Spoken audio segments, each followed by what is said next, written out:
বং রেসিপিতে তোমাদের সবাইকে স্বাগত জানাই। আশা করি তোমরা সবাই খুব ভালো আছো, আমিও ভালো আছি। আজকে আমি তোমাদের জন্য নিয়ে এসেছি ঘরোয়া পদ্ধতিতে ঘরোয়া উপকরণে তৈরি করা যাবে এমন একটা স্ন্যাক্স। আর স্পেশালি যারা নতুন নতুন রান্না শিখছো তারা যাতে খুব সহজে এই স্ন্যাক্স বানিয়ে সবাইকে চমকে দিতে পারো, সেই জন্যই আমার আজকের রেসিপি।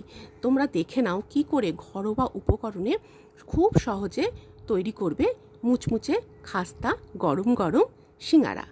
দেখবে এমনটা তো আমাদের প্রায়ই হয়, কিছু খাবার কখনো আর কখনো বেঁচে যায়। যেমনটা আমার আজকে আলুর চোখা থেকে গেছিলো, তো সেটা দিয়ে আমি পুর তৈরি করে নেবো। সেই জন্য আলুর চোখার মধ্যে অ্যাড করে দিচ্ছি ভাজা জিরে, যেটা আমি ভেজে গুঁড়ো করে নিয়েছি, মানে ড্রাই রোস্ট করে গুঁড়ো করে নিয়েছি। সঙ্গে অ্যাড করে দেবো চিলি ফ্লেক্স। এখানে যে যেরকম ঝাল পছন্দ করো সেই মতন চিলি ফ্লেক্স দেবে। আর এর সাথে আমি দিয়ে দেবো একটু বাদাম ভাজা। দেখবে সিঙ্গারার পুরের মধ্যে বাদাম ভাজা না হলে যেন ঠিক ভালো লাগে না, তাই বেশ কিছুটা বাদাম আমি ভেজে এই আলুর মধ্যে দিয়ে দিচ্ছি। আর এটাকে ভালো করে মেখে নিলেই কিন্তু সিঙ্গারার পুর একদম রেডি হয়ে যাবে। দেখো একদম ঘরোয়া উপকরণেই কিন্তু আমি রান্নাটা তৈরি করছি। আর এর সাথে তোমাদের সাথে শেয়ার করে নেব সিঙ্গারার জন্য কীরকমভাবে তোমরা ময়দাটা মাখবে। তো এখানে আমি ময়দার মধ্যে দিয়ে দিলাম আন্দাজ মতো নুন আর চিনি। এই চিনিটা দিলে সিঙ্গারার বাইরের কোটিংটাও ভীষণ সুস্বাদু হয়, আসলে টেস্টটা ব্যালেন্স হয়ে যায়। আর এখানে কিন্তু ময়ন দেওয়াটা ভীষণ ইম্পর্টেন্ট, মানে ময়নটা একটু বেশি দিতে হবে যাতে সিঙ্গারাটা আমাদের খাস্তা মুচমুচে তৈরি হয়। আর খুব ভালো করে এই যে তেলটা আমি দিলাম ময়ন হিসাবে, ময়দার সাথে খুব ভালো করে চেপে চেপে এরকমভাবে মিশিয়ে নেবো। আর দেখো এরকম হাতের মুঠোর মধ্যে চলে এলে বুঝতে হবে যে আমাদের ময়নটা একদম ঠিকঠাক দেওয়া হয়েছে। এবার অল্প অল্প করে জল দিয়ে আমি ময়দাটা মেখে নেবো। আমি এখানে নর্মাল জল ব্যবহার করছি, মানে কোনো রকম গরম জল বা ঈষৎ উষ্ণ জল ব্যবহার করার কোনো প্রয়োজন নেই। একটু চেপে চেপে ভালো করে ময়দাটা ঠাসতে হবে। সব কিছুই নির্ভর করে ভালো সিঙ্গারা মানে মুচমুচে খাস্তা সিঙ্গারা বানানোর জন্য। আর আমি আরেকটু তেল দিয়ে দিলাম এই কারণেই যাতে ব্যাপারটা ময়দাটা মানে স্টিকি না হয়ে যায়, পরে সিঙ্গারা গড়তে যাতে আমাদের সুবিধা হয়। এটা একদম রেডি হয়ে গেছে। এবার এটা থেকে আমি একটা বড় রুটির আকারে বেলে নিয়েছি আর নাইফের সাহায্যে প্রথমেই 4টে টুকরো করে নিচ্ছি। আর এই যে 4টে টুকরো হলো তার মধ্যে একটা টুকরোর মধ্যে আমি আলুর পুরটা প্রথমেই দিয়ে দেবো।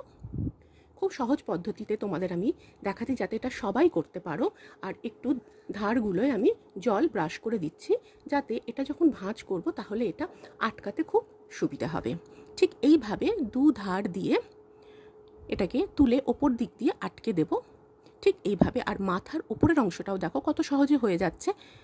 ঠিক এইভাবে আটকে দেবো আর ধারগুলোকে একটু ভালোভাবে মুড়ে দেবো যাতে সিঙ্গারাটা ভাজার সময় পুরগুলো না বেরিয়ে যায় বা ফেটে না যায়। দেখো কত সহজে ঘরোয়া পদ্ধতিতেই কিন্তু আমরা বাড়িতেই সিঙ্গারা গড়ে ফেলতে পারলাম। এটা কিন্তু তোমরা যে কেউ বানিয়ে ফেলতে পারবে। ঠিক এইভাবে আমি সবগুলো গড়ে নেব আর চটপট এগুলো ভেজে নেব। আমি সাদা তেলে ভাজছি, তেল গরম হয়ে গেছে। তোমরা চাইলে কিন্তু এটা ডালডাতেও ভাজতে পারো, তাহলে একেবারে দোকানের মতো স্বাদগন্ধ হবে। আর এটা লো টু মিডিয়াম ফ্লেমে অবশ্যই ফ্রাই করবে, তাহলে মুচমুচে হবে। আর এইরকমভাবে ধার দিয়ে দিয়ে তেলগুলো সিঙ্গারার ওপরে দিতে হবে, তাহলে সিঙ্গারার সব দিক সমানভাবে ভাজা হবে। এই ছোটো ছোটো টিপসগুলো মাথায় রেখে তোমরা যদি সিঙ্গারা বানাও তাহলে দেখবে একদম দোকানের মতোই সিঙ্গারা তোমরা সহজেই বানিয়ে নিতে পারছো। আর এটা মাথায় রাখতে হবে হাই ফ্লেমে কখনোই ভাজবো না, লো টু মিডিয়াম ফ্লেমে ভাজবো, তাহলে একদম মুচমুচে হবে। আর একটুখানি উল্টে পাল্টে ভেজে নেবো। আর সত্যি কথা বলতে কি কালার দেখলে তোমরা নিজেরাই বুঝে যাবে যে সিঙ্গারাগুলো পারফেক্ট ফ্রাই হয়েছে কিনা।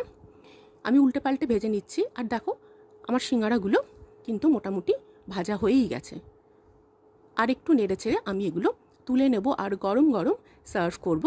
সত্যি বলতে কি এরকম মুচমুচে ঘরোয়া সিঙ্গারা মুড়ি কাঁচা লঙ্কা পেঁয়াজ দিয়ে খেতে কিন্তু দারুণ লাগে।